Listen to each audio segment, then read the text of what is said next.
Hi everyone, it's Steffi and the babies, Alexander, Noah, and Katie. I have a little surprise and I'm not sure how this video is going to come out because I've never done this before. I'm doing this on my iPod and to be honest, I don't know how to sit you down and have you see the babies and read this book at the same time. So I don't know how I'm going to do this. I guess I'm going to try to keep you looking at the book and at the babies randomly. And the book is named Little Red Riding Hood. This is their first book. I read a book to Noah once before and I forgot what it was called. I think it was a Cat in a Hat book. Or something like that. Dr. Seuss book, let's say, not Cat in a Hat. I think it was actually the Cat in a Hat Comes Back. But anyways, let's start the book. Little Red Riding Hood.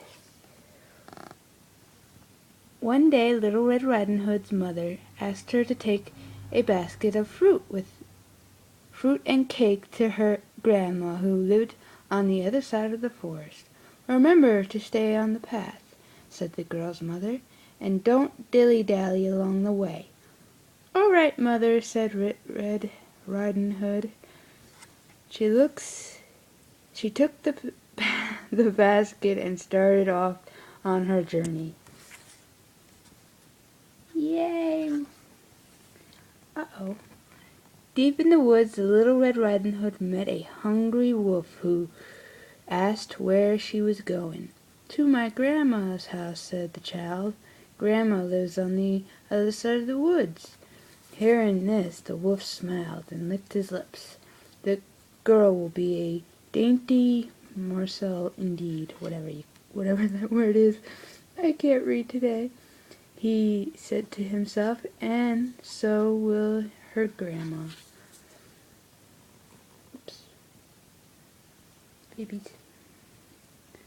Then the wolf pointed to some flowers growing at the side of the path.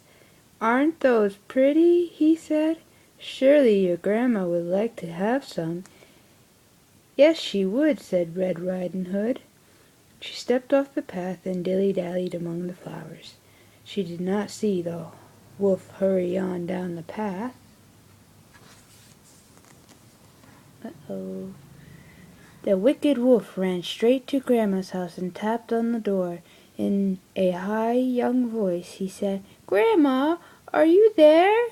It's me, Little Red Riding Hood." Grandma, who wasn't feeling well, answered from her bed. "Yes, my dear," she said. "Just lift the latch and come in." And Grandma's in the window.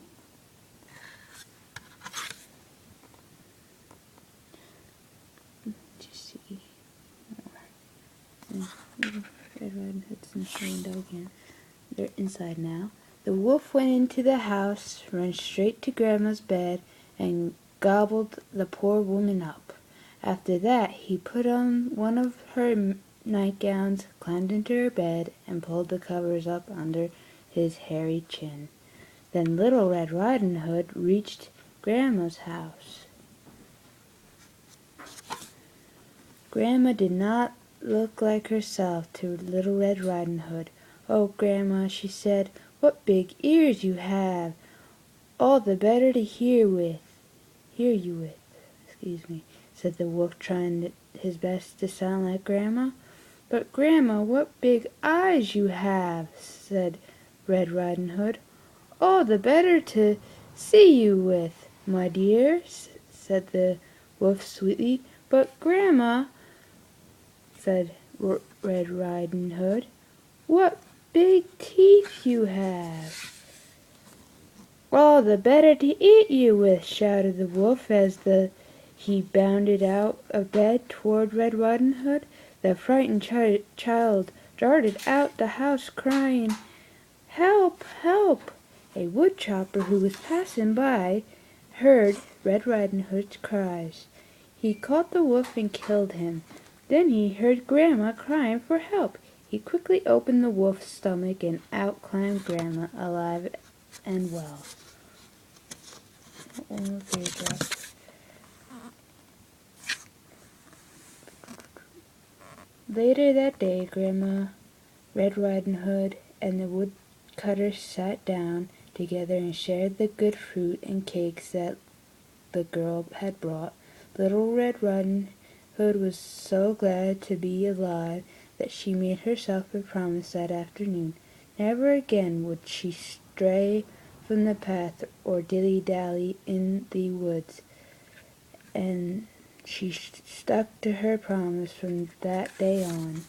The end, babies. The end. Your first story together.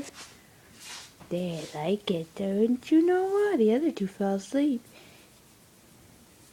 Were you scared?